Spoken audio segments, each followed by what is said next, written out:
Halo para pengguna pinjol, kumaha kabarna? Setelah sekian lama tidak upload karena sibuk ngangon bebek, akhirnya kami pasukan Merekpek akan kembali mengisi waktu luang kalian dengan alur cerita yang kurang berfaedah.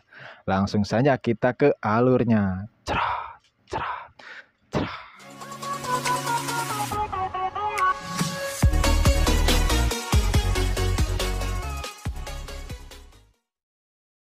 Film dibuka dengan memperlihatkan seorang wanita bernama Ana. Ana sudah menikah dan memiliki suami yang bernama Ben, tidak pakai nyamin.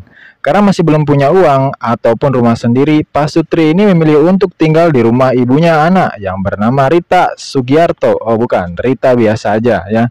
Terlihat Ana sedang menghitung uang tabungannya hasil dari kerja kerasnya selama ini dan dia terpaksa memberi semuanya kepada ibunya. Mereka bertiga pun akhirnya bergegas pergi ke sebuah bank karena ternyata rumah mereka tempat tersebut sempat digadaikan oleh almarhum suami Rita atau ayah kandung Ana. Namun karena Rita selalu telat bayar angsuran, alhasil rumah tersebut akan dilelang oleh pihak bank. Namun sebetulnya petugas bank ini cukup baik, ia tidak mempermasalahkan Rita yang telat membayar. Meski begitu, ia gak banyak bisa membantu karena ini sudah keputusan dari kantor pusat mereka. Rita hanya bisa berharap semoga nggak ada orang yang mengajukan tawaran lebih tinggi agar rumah mereka tetap bisa mereka miliki. Tentu saja sampai semua hutang-hutangnya lunas. Ben sendiri bekerja di sebuah pabrik penggilingan gabah alias padi, sedangkan Ana bekerja di hotel sebagai klinik servis. Cleaning, apa sih?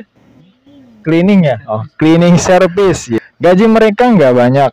Seberapa tentu saja tidak mencukupi kehidupan sehari-hari selain hanya membuat makan saja.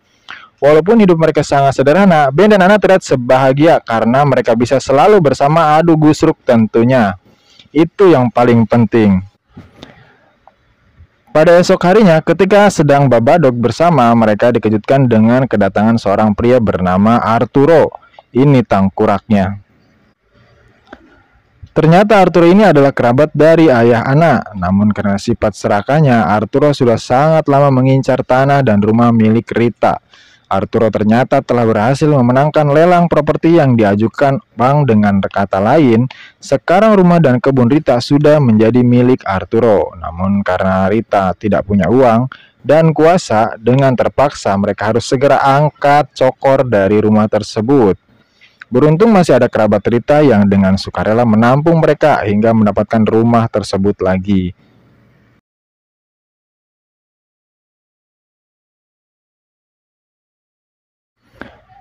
Malam itu Ana dan Ben mengobrol serius. Ana berkata kalau ia ingin pergi mencari kerja ke kota agar mereka bisa punya rumah. Ben pun menyetujui dan kebetulan ia punya kenalan seorang teman di kota tersebut. Singkat cerita, mereka pun segera berangkat ke kota menggunakan bus. Setelah beberapa jam, sampailah mereka di tujuan dan disambut oleh teman Ben yang bernama Mando. Mando pun lalu mengajak Ben dan juga Ana ke sebuah hotel terbengkalai.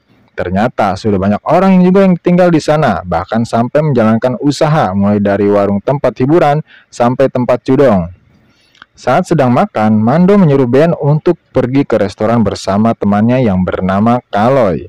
Kebetulan juga restoran tersebut sedang membutuhkan tenaga baru dan Ben pun langsung diterima bekerja di sana. Jelas Ben dan Ana pun sangat senang karena gaji seminggu di restoran itu setara dengan gaji Ben 1 bulan di pabrik padi. Setelah itu Ben pergi ke sebuah warung untuk sebat sebentar. Di sini Ben berkenalan dengan pemilik warung yang lumayan aduhai. Wah ini nih, kita mulai mencium aroma-aroma lendir dari sini. Pada hari berikutnya, Mando mengajak Ana melamar pekerjaan di sebuah bar. Namun sayangnya, lowongan pekerjaan di bar tersebut sudah terisi. Mereka pun segera memutuskan untuk pulang. Namun di tengah jalan mereka bertemu dengan temannya Mando yang bernama Sergi. Sergi yang berprofesi sebagai seorang preman di wilayah tersebut, terlihat ia sangat tertarik melihat Ana. Kemudian ia meminta Mando mengenalkan Ana yang polos dan lugu pun mengiyakannya. Bahkan mereka sempat tukar-tukar nomor handphone.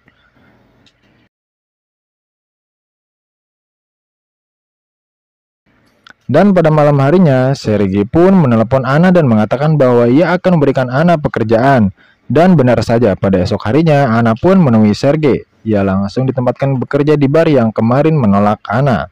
Kini Ana dan Ben sama-sama sudah punya pekerjaan dan bisa menabung untuk membayar utang ke bank. Pada esok harinya, Ben mentraktir Ana makan karena ia mendapatkan kemenangan yang cukup besar dari judong. Setelah kenyataan, mereka pun masuk ke kamar untuk adu hala-hala. Tentunya kalian paham ya. Singkat cerita, saat Ana sedang bekerja di bar tersebut, Sergei pun datang untuk berkunjung. Sergei terlihat senang mengobrol dengan Ana, bahkan ia memberikan tips yang lumayan besar. Bahkan Sergei yang dianggap Ana baik hati pun bersedia mengantar Ana untuk pulang ke rumahnya setelah bekerja. Namun baru dia sampai di depan bar, ternyata mereka dihampiri oleh Ben yang ternyata sudah disedari tadi menunggu Ana keluar. Sergei ini lalu dikenalkan kepada Ben, namun dari raut wajahnya Ben terlihat tidak suka dengan Sergei karena ia merasa cemburu dan takut istrinya diambil oleh si Falcon tersebut.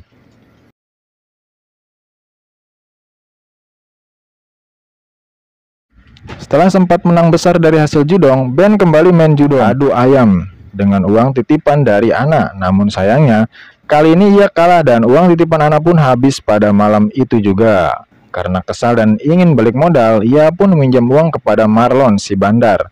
Namun lagi-lagi pada malam itu Dewi Fortuna tak berpihak padanya. Hutang Ben pun menumpuk dan ia terlihat terus-terusan menghindari Marlon ketika menagih hutang. Sampai sampan Marlon sendiri datang ke tempat tinggal Ben dan menagih di depan umum. Ben yang belum punya uang untuk melunasi hutang tersebut membuat Marlon kesal karena ia juga lagi butuh duit. Alhasil terjadilah perkelahian di sana antara Ben dan Marlon serta anak buah Marlon yang tentu saja Ben dihajar habis-habisan. Ia bahkan tak berkutik ketika ditodong beceng oleh Marlon. Untungnya, Mando datang dan segera melerai pertikaian tersebut. Kejadian tersebut membuat Mando sedikit kecewa atas kelakuan Ben yang tidak tahu diri. Sudah miskin malah main begituan lagi. Namun Ben yang nampaknya memang tidak tahu diri bukannya menyesali perbuatannya. Ia malah niat meminjam duit ke Mando. Jelas Mando menolak, namun ia malah menyarankan kepada Ben untuk merekam video adu gabrutnya dengan Ana dan menjualnya di situs-situs tertentu. Waduh. Singkat cerita, Ana pun di rumah terlihat marah-marah setelah tahu uang hasil titipannya habis tak bersisa oleh suaminya. Ben yang tidak bisa mengelak atas kesalahannya pun terlihat menyesal dan pasrah dimaki-maki oleh istrinya sendiri. Ya pun malam itu tak dapat jatah adu mantap-mantap dari Ana. Pada keesokan harinya, Ben kembali diteror oleh Marlon yang terus-terusan menagih hutang. Karena desakan ekonomi dan ditambah sudah gelap mata, Ben pun menuruti saran dari Mando yang merekam secara diam-diam video adu gabrutnya bersama Ana. Bahkan pria hidung belang yang ditawari video itu mau membeli dengan harga yang sangat mahal. Kemudian di zaman internet yang sudah serba canggih, link video itu pun telah menyebar kemana-mana dengan sangat cepat. Semua orang sudah tahu kegiatan Ben dan Ana, termasuk teman kerja Ana. Setelah melihat video tersebut, Ana tentu saja shock. Seolah tak percaya dengan kelakuan suaminya. Alhasil di rumah Ana dan Ben pun bertengkar hebat. Ana yang sudah merasa dipermalukan oleh suaminya sendiri, malam itu pun meminta tak ingin lagi berjumpa dengan Ben.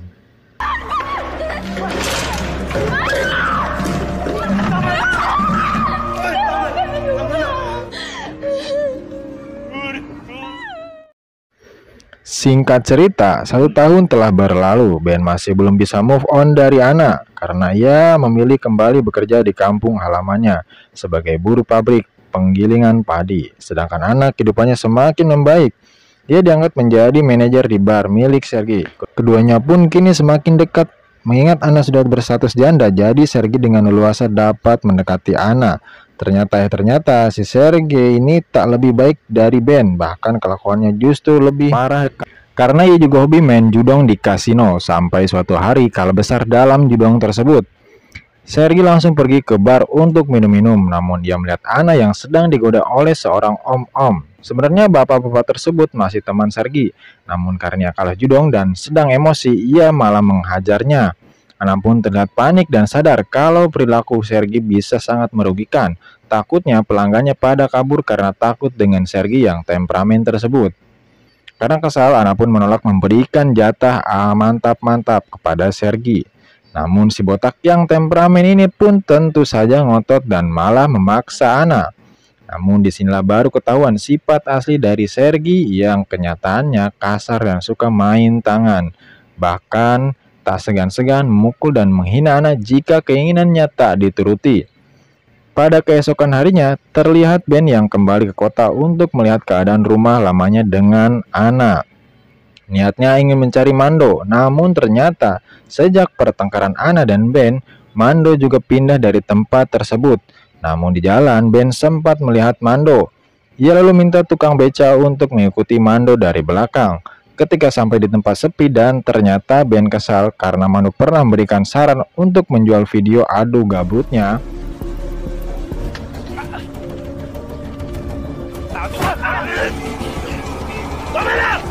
Setelah diinterogasi lebih jauh, Mando pun memberitahu tempat tinggal Ana yang baru. Bergegaslah Ben pergi ke hotel bintang 1 untuk menemui mantan istrinya itu. Ana lalu menjelaskan kalau ia sedang menjalin hubungan dengan Sergi.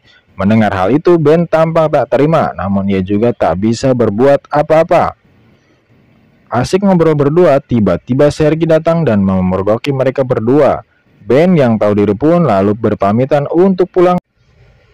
Saat sedang nongkrong di warung tak jauh dari hotel, Ben melihat Ana yang bertengkar dengan Sergi. Sepertinya Sergi marah karena mengira Ana telah mengatur pertemuannya dengan Ben. Seperti biasa, Sergi yang temperamen tak segan-segan untuk menghajar Ana, padahal tidak semua masalah bisa diselesaikan dengan kekerasan. Ketika di rumah, Ben memberanikan diri untuk mendatangi Ana di kamarnya. Alangkah terkejutnya Ben melihat wajah Ana yang kini penuh dengan luka lebam. Ben yang masih sayang kepada Ana tak tega ia melihat membiarkan jika Ana terus-terusan dihajar oleh Sergi. Ben lalu berusaha membawa Ana keluar dari rumah itu secara diam-diam. Namun penjagaan rumah Sergi cukup banyak sehingga sempat terjadi perkelahian antara Ben dan mereka. Dan masalahnya pun semakin rumit ketika Sergi keluar sambil membawa pistol. Adu tembak pun terjadi karena ternyata Ben juga sempat membawa senjata api tersebut. Satu-satunya jalan adalah dengan memanjat tembok. Ben lalu menyuruh Ana untuk naik terlebih dahulu. Namun ketika Ben akan memanjat, Sergi pun datang dan menusuk dengan pisau. Meski Ben sempat lolos, namun ternyata rambut Ana malah ditarik oleh Sergi. Ben yang melihat hal itu pun tak tinggal diam. Dan ia pun langsung menghajar dengan sebuah tongkat besi karatan. Sampai Sergi pun harus modar di tempat saat itu juga. Ben dan Ana berniat untuk kabur, namun masih ada beberapa penjaga yang kini menghampiri mereka. Ben sadar kalau lukanya sudah terlalu parah. Ia lalu menyuruh Ana untuk lari duluan meninggalkannya. Tak lama kemudian, suara tembakan pun terdengar. Ben harus rela kehilangan nyawanya di tangan anak buah Sergi. Sedangkan Ana pun terus berlari sambil menangis. Penderitaannya kini pun berakhir meskipun sebenarnya ia masih tak rela kehilangan Ben. Dan film pun berakhir. Oke lur, pesan yang dapat kita ambil ialah jangan merantau. Sekian video kali ini, jangan lupa tonton juga video-video kami yang lainnya. Ya, jangan lupa juga subscribe dan beserta nyalakan loncengnya. Terima kasih, sampai belanja kembali. Crot, crot, crot.